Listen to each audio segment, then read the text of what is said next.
permission to come aboard.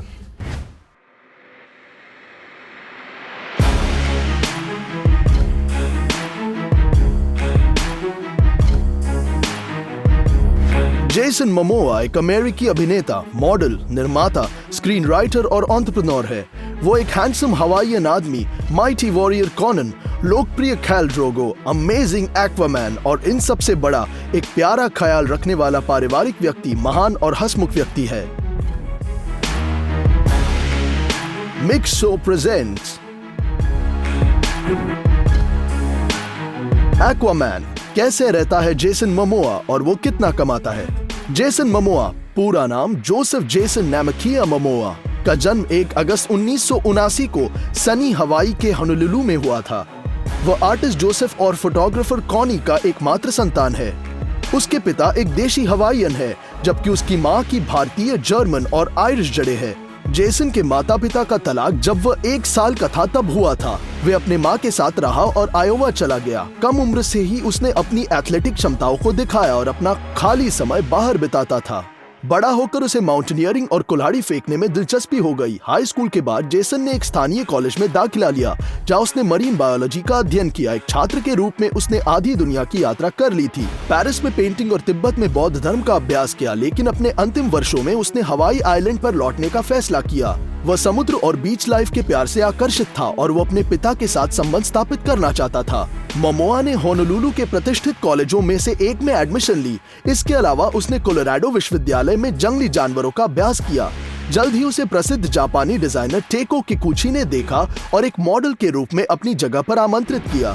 Jason ने कई photo shoot में भाग लिया और स्थानीय सौंदर्य प्रतियोगिताओं में समानांतर में। इसके अलावा उसने एक सर्फर स्टोर में सेल्समैन के रूप में काम किया। 1999 में model of the year of the islands का खिताब जीतने के बाद उसने अपने एक्टिंग करियर की शुरुआत की। नए अभिनेता के लिए शुरुआत लोकप्रिय टीवी सीरीज बेवॉच के 10-11 सीजन्स में जेसन इयोन की भूमिका की थी। उल्लेखनीय ये है कि 1300 उम्मीदवारों में से परियोजना के रचनाकारों ने मोमोआ को पसंद किया, बावजूद इसके कि उन्हें पता नहीं था कि सेट पर कैसे व्यवहार किया जाए। उसका कैरेक्टर 40 एपिसोड में दिखाई दिया और सीरीज बंद होने के बाद फुल टाइम वाले spin off Baywatch Hawaiian wedding में। वैसे फिल्म बेवॉच के फिल्मांकन के दौरान जेसन अभिनेत्री सिमोन मैकिनन से मिला और उसके साथ रिलेशनशिप शुरू की। हमारे जानकारी के अनुसार ये वह थी जिसने अभिनय स्कूल में हवाईयन जेसन को ग्रेजुएट होने पर जोर दिया, जिससे उसने स्नातक किया। उसका सफलता पर भरोसा नहीं था। हालांकि पहले से ही 2004 में मोमोआ अर्धनग्न मॉडल से भरी सीरीज नॉर्थ शोर में दिखाई दिया। उसी वर्ष उसने कॉमेडी जॉनसन फैमिली वेकेशन में एक छोटी भूमिका निभाई थी। फिल्म को बड़े पर्दे पर रिलीज किया गया और आलोचकों और दर्शकों के ध्यान से बहुत बेकार समीक्षा मिली, लेकिन असली सफलता युवा अभिनेता को 1 साल बाद मिली, जब वो टीवी सीरीज स्टारगेट अटलांटिस में रोनन डेक्स की भूमिका में दिखाई दिया था। Hi. Heard you died and came back to life. Pretty much. There's a few things I still need to do. Hero के कैरेक्टर की एक पहचानने योग्य विशेषता उसकी मोटी ड्रेडलॉक्स थी, जिसे मोमोआ ने अंतिम 5वें सीजन के लिए काटने का फैसला किया, क्योंकि भारी केश के कारण उसकी गर्दन में दर्द होता रहा। फैंस को निराश न करने के लिए उसने विग बनाया। इस प्रोजेक्ट में उसकी भागीदारी अच्छी थी। उन्हें लोकप्रियता का पहला हिस्सा मिला और भूमिकाओं के लिए प्रस्ताव मिले, जिसने बाद में उसे विश्व प्रसिद्ध बनने में मदद किया। अब जेसन और साइमन ने अपनी सगाई की घोषणा की, लेकिन उनकी शादी नहीं हुई। 2006 में कपल ने ब्रेकअप किया। रिश्ते में रहते हुए मोमोआ संगीतकार लेनी क्रेविट्ज की पूर्वी पत्नी अभिनेत्री लीजा बोने से मिला। कलाकार प्रेमी से 12 साल छोटा था। उसने पहली बार उसे तब देखा जब series the Cosby show release हुई, जहां बोने ने मुख्य भूमिका निभाई। जेसन केवल 8 का था, लेकिन उसे तुरंत प्यार हो गया और उसे लड़की को हर कीमत पर मिलने का वादा किया, जो 2005 में हुआ। भावी जीवन साथी की पहली मुलाकात न्यूयॉर्क के जैज क्लबों में एक में हुई। जेसन और लीजा ने पूरी रात बार में बात करते हुए बिताई। ऐसा लग रहा था कि वो एक दूसरे को जीवन भर जानते हैं। मीटिंग के समय पर जेसन 26 वर्ष का था और उसकी गर्लफ्रेंड 38 वर्ष की। इसके अलावा अभिनेत्री की एक बेटी बड़ी हो रही थी, लेकिन कपल ने शादी के साथ अपना समय लेने का फैसला किया। वैसे दोनों एक साथ बहुत प्यारे लग रहे थे। जेसन एक मैनली, डरावना और एक ही समय में लगभग 2 मीटर की ऊंचाई का आकर्षक व्यक्ति और एक परिष्कृत खूबसूरत लीसा, जिसकी ऊंचाई केवल 157 सेमी थी। पूरी तरह से सामंजस्य एक दूसरे को पूरक लग रहे थे। 2007 में उनकी बेटी लोला इलोआनी का जन्म हुआ, जिसका हवाईयन में अर्थ है शाही बाज। 1 साल बाद परिवार में एक बेटा दिखाई दिया जिसका असामान्य नाम है निकुआ वुल्फ मैनिकुआ नमकिया, और ये बहुत अर्थपूर्ण है। लड़का रात में एक भयानक आंधी के दौरान पैदा हुआ था। निकुआ का अर्थ लड़ाकू है, मैन का अर्थ भाग्य है, कोआ का अर्थ बारिश है और पो का अर्थ अंधेरा है। इसके अलावा अभिनेता अपनी पहली शादी से लीसा की बेटी का सौतेला पिता बन गया। अभिनेत्री और गायिका जोया क्रेविट्स, जिनके साथ उनका बहुत मधुर संबंध है, जो दोनों पैरों पर टैटू के होने का पुरावा है। लेकिन न केवल उनके बच्चों के जन्मदिन मोमोआ के जीवन के उज्जवल घटना बन गए। नवंबर 2008 में एक कैफे में एक झगड़े के दौरान एक अज्ञात व्यक्ति ने उसे एक टूटे हुए बियर के गिलास से मारा। जेसन को लगभग 140 टाके लगे और उनके निशान अभिनेता की पहचाने का हिस्सा बन गई बॉडी मार्क्स के साथ, जो उनकी बाई आंख लगभग खो चुके थे। हमलावर को 5 साल जेल की सजा सुनाई गई थी। 2010 में मोमोआ ने दोस्तों के साथ मिलकर production company pride of gypsies की स्थापना की और ऑडिशन में न्यूजीलैंड माओरी जनजाति का एक सांस्कृतिक नृत्य करने के बाद जेसन ने निर्माताओं को जीत लिया। HBO से एक नए प्रोजेक्ट के कलाकारों में शामिल हो गया, जिसने वर्ल्ड सीरीज उद्योग को चालू करने का वादा किया, और इसलिए सही निकला। सीरीज गेम ऑफ थ्रोन्स एक वास्तविक सफलता बनी। जेसन को सबसे फेमस कैरेक्टर की भूमिका मिली। दोथराकी जमात का नेता खैल ड्रोगो, बर्बर की पत्नी राजकुमारी और खलेसी डेनेरिस टारगैरियन एमिलिया क्लार्क द्वारा निभाई गई थी।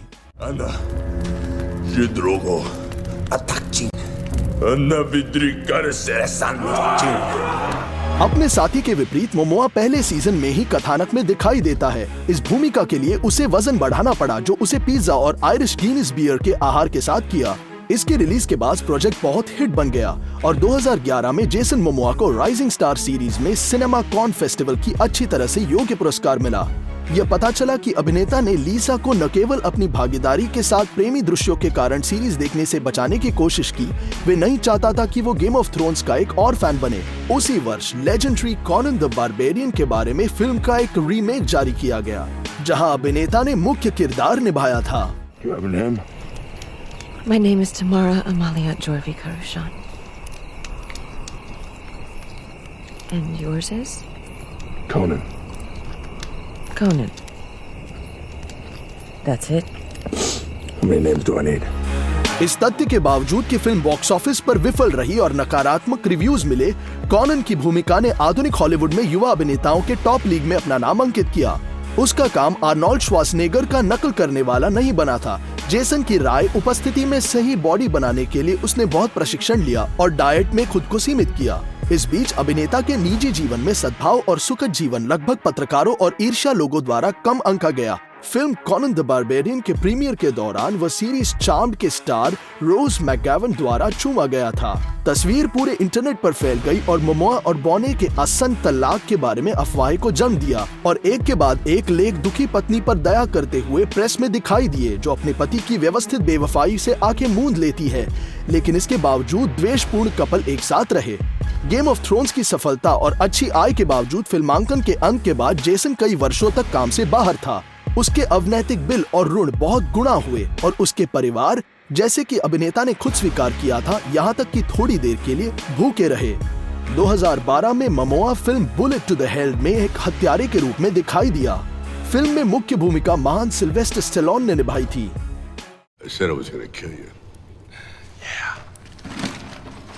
Kind of fun, isn't it? Just you and me. 2 professionals. Only one gets away.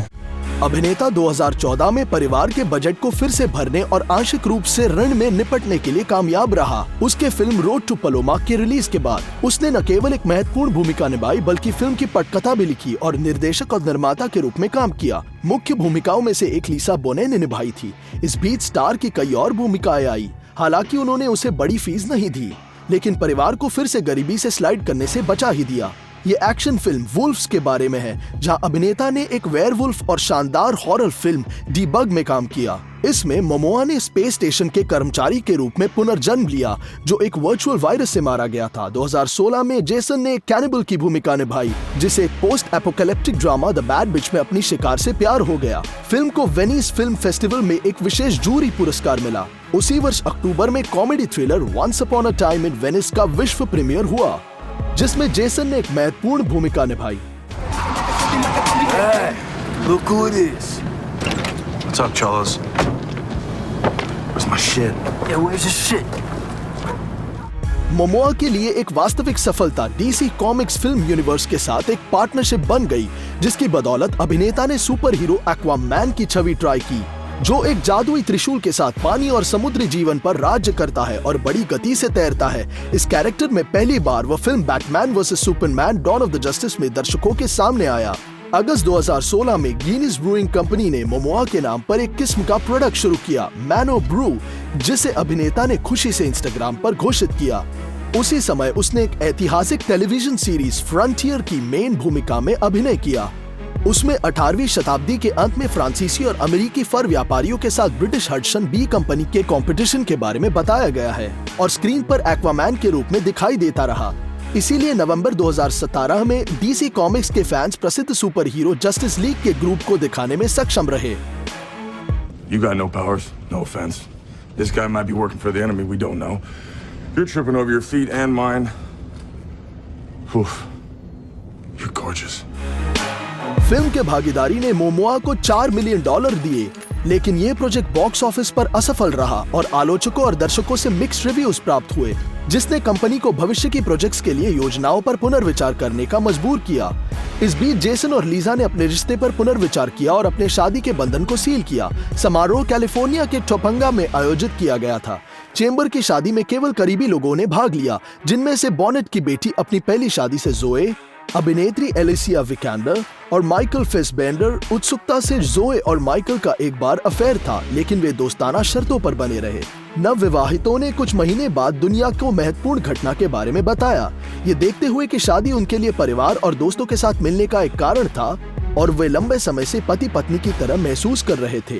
अपने इंटरव्यूज में लीसा ने अपने पति को एक उदार नेता कहा, जो उसके अनुसार पुरुषों की मर्दानगी का एक दुर्लभ रूप है। ये पता है कि कलाकार प्रत्येक भूमिका के लिए पूरी तरह से तैयारी करता है। उसने कॉनन द बारबेरियन और एक्वामैन के रूप में प्रदर्शित होने से पहले विभिन्न मार्शल टेक्निक्स का अध्ययन किया और शादी के बाद उसने ब्राजीलियाई जिजुत्सु का अभ्यास करना शुरू किया। 2018 में अभिनेता अपनी सारी महिमा में एक्वामैन के एक मुख्य भूमिका में दिखाई दिया, जो लेखक और पटकथा लेखक जेफ जोन्स द्वारा इसी नाम की कॉमिक बुक सीरीज पर आधारित है। Buddy, you that fish boy from the TV? Oh, great. Momoa के अलावा मैट डेमन और साइमन बेकर ने एक्वामैन की भूमिका के लिए ऑडिशन दिए थे। प्रीमियर पर जेसन ने अपने बच्चों और क्रू मेंबर्स के सदस्यों के साथ अपने पसंदीदा कल्चरल नृत्य का प्रदर्शन किया, जो पहले उसे गेम ऑफ थ्रोन्स में लाया था। प्रभावशाली ग्राफिक्स, पानी के नीचे की दुनिया, बड़े पैमाने पर लड़ाई और निश्चित रूप से मोमोआ के खेल के अनुकरण करते हुए अपने त्रिशूल को लहराते हुए फिल्म को सीजन का सिनेमैटिक इवेंट बना दिया। इसमें Dolph Lundgren, Willem Dafoe, Nicole Kidman, Patrick Wilson और एम्बर हर्ड जैसे सितारों ने एक्वामैन के इस प्रिय छवि को और बड़ा बना दिया। और यद्यपि अधिकांश फिल्मांकन पानी के नीचे हुआ था, अभिनेताओं की कंडीशन सरल नहीं थी और जा सकता है कि हवा में निलंबित कर दिया गया था और उनके चेहरे पर एक बड़ा फैन उड़ गया था। यह प्रोजेक्ट इतनी सफल रही कि इसने बॉक्स ऑफिस पर $1.14 बिलियन का आंकड़ा पार कर लिया, जो डीसी यूनिवर्स में सबसे अधिक कमाने वाली फिल्म बन गई, जबकि अभिनेता को खुद $14 मिलियन का प्रभावशाली शुल्क मिल गया। उसी वर्ष 2018 में टीसी कैंडलर इंटरनेट पोर्टल के अनुसार जेसन मोमोआ को सबसे खूबसूरत आदमी के खिताब में सम्मानित किया गया था। अभिनेता को फिल्मोग्राफी में एक और सफल पेज कनाडाई एक्शन फिल्म ब्रेवन में उसका काम भी रहा है। मोमोआ का कैरेक्टर एक लंबरजैक है, जिसे ड्रग डीलरों के कबाल के साथ असमान लड़ाई करनी पड़ी। उसी वर्ष उसे सर्वश्रेष्ठ सहायक महिला कलाकार नामांकन में अकादमी पुरस्कार समारोह में विजेता की घोषणा करने का सम्मान मिला। जेसन ने हेलन मिरन के साथ मंच संभाला। अभिनेता नाजुक वेलोर से बने गुलाबी सूट में दिखाई दी और स्टार के पास पोशाक से मैचिंग के लिए उस बाह पर एक महिला लोचदार बैंड था। इस छवि के लिए धन्यवाद उन्हें इवेंट का सबसे स्टाइलिश आदमी नामांकित किया। 2019 में Momoa Apple TV plus video service See के लिए साई-फाई सीरीज के कलाकारों में शामिल हुआ। कथानक एक मानव जाति के भविष्य के बारे में बताता है जिसने अपनी दृष्टि खो दी है, जिसका जीवन तब बदलता है जब जनजाति में जुड़वा बच्चे दिखाई देते हैं। जेसन एक अलग पहाड़ पर रहने वाले एक आदिवासी नेता की भूमिका निभाता है। This is our home. We are one, and we fight as one. Prepare for battle.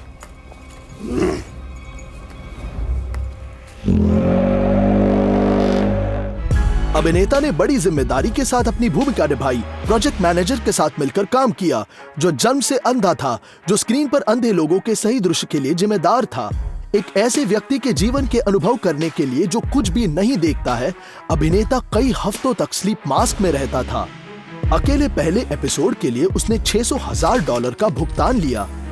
Jason comedy और सेंस ऑफ ह्यूमर में बुरा नहीं है, यहाँ तक कि वो सैटरडे नाइट लाइव पर एक कॉमेडियन बनना चाहता था, जिसे उसने लाफ शो के शुरुआती सिंगल में स्वीकार किया था। अभिनेता को अपने व्यस्त करियर से कॉमेडियन बनने से रोका गया था। हालांकि वो अभी भी कई स्केचेस में काम कर चुका है। यहाँ उदाहरण के लिए एक योगिनी के रूप में मोमोआ, जो सांता के 13 वर्षीय लड़के के बुरे व्यवहार के बारे में रिपोर्ट करता है। प्रत्येक भूमिका से पहले, जिसमें प्रभावशाली मसल्स की आवश्यकता होती है, मोमोआ बहुत सारे प्रोटीन वाले डाइट पर जाता है, कार्बोहाइड्रेट का सेवन कम करता है। केवल एक चीज जो अभिनेता आहार में कम नहीं कर सकता है, वो उसकी फेवरेट बियर है। हालांकि 2019 की गर्मियों में समुद्र तट पर जेसन की तस्वीर देखने के बाद कई लोग इस बात से परेशान थे कि उनकी फिगर स्क्रीन छवि से कैसे अलग है, लेकिन बहुत सारे फैंस ने नोट किया कि उन्हें मोमोआ पसंद आया, जिन्होंने अतिरिक्त क्यूब्स के बिना वजन बढ़ाया। 2019 में जेसन ने ऑसी ऑसबॉर्न के नए एल्बम ऑर्डिनरी मैन के प्रचार में भाग लिया, जो स्कैरी लिटिल ग्रीन मैन ग्रीत के टीजर में दिखाई दिया, और कंप्यूटर एनिमेशन प्रोजेक्ट लेगो मूवी 2 में एक्वामैन को आवाज दी। अभिनेता के प्रकाशित वीडियो से आश्चर्यजनित हुए फैंस, जहां वह अपनी नेक दाढ़ी को शेव करता है, इसे पर्यावरणवाद के रूप में जानता है। इस प्रकार एक्वामैन ने प्लास्टिक की समस्या पर ध्यान आकर्षित करने और कचरे के उचित निपटान में महत्व को याद दिलाने में फैसला किया। उसी अवधि के दौरान अभिनेता हवाई प्रदर्शनकारियों में शामिल हो गए, जिन्होंने माउंट माउना कियो पर 30 मीटर दूरबीन की स्थापना का विरोध किया, जिसे वे पवित्र मानते हैं। वैज्ञानिक हमारे द्वारा दूर की आकाशगंगाओं का अध्ययन करने के लिए इसका उपयोग करने के लिए $1.4 बिलियन का उपकरण स्थापित करना चाहते हैं। उसी समय GQ मैगजीन के ऑस्ट्रेलियाई संपादकीय बोर्ड ने जेसन मोमोआ को पर्सन ऑफ द ईयर का खिताब दिया, जो हॉलीवुड अभिनेता के लिए वास्तविक आश्चर्य था। सोशल मीडिया में कलाकार ने कहा कि उसे उम्मीद है कि पुरस्कार न केवल उनकी फिल्म भूमिकाओं के लिए, बल्कि उसकी पर्यावरण सक्रियता के लिए भी उसके पास आया। फरवरी 2020 में मोमोआ वार्षिक अमेरिकी फुटबॉल निर्णायक सुपर बॉल में सबसे उल्लेखनीय एडवर्टाइजमेंट में आया। कंपनी रॉकेट मॉर्गेज के परियोजना में, जो मॉर्गेज सेवाओं को बढ़ावा देता है, अभिनेता अपने बालों और मांसपेशियों का एक ठोस हिस्सा खाने के बजाय असामान्य तरीके से दिखाई दिया। वीडियो में भी जेसन की पत्नी दिखाई देती है, जो अपने पतले पति के रैक पर एक बारबेल लगाने में मदद करती है। वैसे वीडियो में विज्ञापन कैसे शूट किया गया था, जो स्टार के इंस्टाग्राम पर पाया जा सकता है। ये स्पष्ट है कि लीसा अपने गंजे पति को देखकर अपनी हंसी नहीं रोक सकती। मोमोआ सभी प्रकार के हैवी म्यूजिक के शौकीन है। एक इंटरव्यू में उसने स्वीकार किया कि कुछ हैवी मेटल गाने उन्हें अपने चरित्र बनाने के लिए प्रेरित करते हैं। अभिनेता के पसंदीदा समूहों में से एक आर्टस्पायर है, जिसके सदस्यों ने उनके निमंत्रण पर टीवी सीरीज 2C में कैमियो भूमिकाएं निभाए, और खुद मोमोआ और गायक ऑली पीटर्स ने इसमें महत्वपूर्ण सीन के लिए चिल्लाने का सही तकनीक का अभ्यास किया। इसके अलावा जेसन गिटार, उकुलेले और ड्रम बजा सकता है। उसके जन्मदिन पर स्टार को एक कस्टम बास गिटार फेंडर प्रिसिजन के साथ प्रस्तुत किया। अभिनेता के बच्चे भी संगीत इंस्ट्रूमेंट्स में रुचि दिखाते हैं। 2021 में मोमोआ की फिल्मोग्राफी को DC Comics universe, Jack Snyder की जस्टिस लीग के सुपर हीरो के बारे में एक और कहानी के साथ फिर से भर दिया गया था। फिल्म में मोमोआ, बेन एफ्लेक, रे फिशर, हेनरी कैविल द्वारा निभाए गए पात्रों ने स्टेपनवॉल्फ और उनकी सेना के आक्रमण को सामना किया। Don't count on it, Batman. Why not? It's not like you coming here digging into my business, getting into my life. People from Atlantis tell me to do this, now you say do that. I want to be left alone. अभिनेता बंदूकधारी Duncan Idaho की भूमिका में दिखाई दिया, Frank Herbert dune द्वारा इसी नाम के उपन्यास के अगले फिल्म में। You, put on some muscle? I did? थोड़ी देर पहले फिल्म स्वीट गर्ल का प्रीमियर नेटफ्लिक्स पर हुआ, जहां जेसन ने मुख्य भूमिका निभाई। आलोचकों के अनुसार चित्र टिकटों से भरा है और कथानक अपने आप में काफी सामान्य है। 2023 में film Aquaman and the last kingdom का प्रीमियर जेसन और उनके प्रशंसकों से पहले ही परिचित भूमिका में निर्धारित है, और अभिनेता थ्रिलर फास्ट एंड फ्यूरियस 10 में भी भाग लेंगे। काम की प्रक्रियाओं के बीच मोमोआ ने ड्रॉ करना पसंद करते हैं। वो ईमेल का उपयोग नहीं करता और फोन पर बात करना नहीं पसंद करता। हालांकि उसका जीवन फिल्म उद्योग से जुड़ा हुआ है, मोमोआ को फिल्में देखना पसंद नहीं है और पढ़ना बहुत पसंद है। वो विशेष रूप से जापानी कविता और चार्ल्स पोडेलियर के काम से मोहित है। अभिनेता ट्रेनिंग के लिए बहुत समय भी समर्पित करता है, जिसे उसके पर्सनल ट्रेनर द्वारा विकसित किया जाता है। मोमोआ के शरीर पर कई टैटू है, उसके लिए विशेष अर्थ रखता है। अभिनेता की छाती पर उनके बच्चों के नाम के साथ एक टैटू है जो उनकी बचकानी लिखावटों में लिखा गया है। मरे हुए मित्र का नाम उस उंगलियों पर अंकित है। हाथ पर पारंपरिक हवाईयन त्रिकोण भी तारे के लिए काफी महत्वपूर्ण है। वे शार्क के दांतों के रूप में बने होते हैं और जेसन के परिवार के तावीज होते हैं, जो एक बौद्ध है और अक्सर तिब्बत जाता है जहां उसे आध्यात्मिक ज्ञान प्राप्त होता है। अपने खाली समय में वह हाइकिंग, कयाकिंग, मोटरसाइकिलिंग, राइडिंग जाता है। तीरंदाजी, चाकू और कुल्हाड़ी फेंकना, रोलर स्केटिंग, स्नोबोर्डिंग और साइकिल चलाने जाता है। दुर्भाग्य से जनवरी 2022 में जेसन मोमोआ और लिसा बोनेट ने अपने तलाक की घोषणा की। अब अभिनेता का भाग्य $10 मिलियन है। तलाक के पहले ये लॉस एंजलिस के उपनगरीय इलाके में 3.5 मिलियन की एक विशाल प्रॉपर्टी में रहते थे। भूमि का क्षेत्र जिस पर संपत्ति स्थित है वह 2 हेक्टेयर है, जो जेसन की पत्नी का है। उसने इसे 95 में वापस खरीदा और इसे अपने टेस्ट के लिए फिर से रिनोवेट किया। साइड पर 2 कुत्ते भी रहते हैं, एक आधा भेड़िया और एक गधा जिसका नाम फ्रेया है। जेसन को गिटार, मोटरसाइकिल और कार इकट्ठा करने का शौक है। उसके पास एक हार्ली डेविडसन सॉफ्टेल स्लिम, एक BMW R Nanette स्क्रैम्बलर, एक ग्लैमरस 1957 हार्ले डेविडसन FLH और एक पुरानी कस्टम बाइक है। मोटरसाइकिलों के अलावा अभिनेता के पास एक रेंज रोवर और एक लैंड रोवर डिफेंडर है, एक आकर्षक गुलाबी 1955 कैडिलैक उपनाम बर्नाडेट, एक फोर्ड F-150, एक संपूर्ण आर्थरोमर मोटर होम है। यदि आप इस अभिनेता के जीवन को फॉलो करते हैं तो आपने शायद देखा होगा कि वो बेबी पिंक रंग को बहुत पसंद करता है। मोमोआ यह कहकर समझता है कि गुलाबी टेस्टोस्टेरोन को कम करता है और इसे कूल करता है। उनके पास इस रंग की कई अलग अलग चीजें हैं जिस पर स्टार अक्सर न केवल सार्वजनिक रूप से बल्कि रोजमर्रा की जिंदगी में भी चमकता है। मुझे कहना होगा कि वह उन्मत्त रूप से एक एंटरप्रेन्योर है। ऐसा लगता है कि अभिनेता हर 2 सप्ताह में एक बार सचमुच एक व्यवसाय शुरू करता है। फिलहाल मोमोआ का बायोडिग्रेडेबल समुद्र तट के जूते और धूप का चश्मा, नायलॉन सर्फ पैंट्स, गुलाबी जूते और हाइकिंग की बैग, लंबी हाइकिंग बैकपैक्स, हैंडमेड चाकू, पुरानी चीजें और चमड़े के बैग्स, बेल्ट और रिसाइकल पानी की बोतलें के साथ कुछ करना है। आपको क्या लगता है कि जेसन मोमोआ इतना सफल कैसे हुआ? अगर आपको वीडियो पसंद आए तो लाइक करना ना भूलें और सब्सक्राइब करें ताकि आप कुछ मिस न कर दें।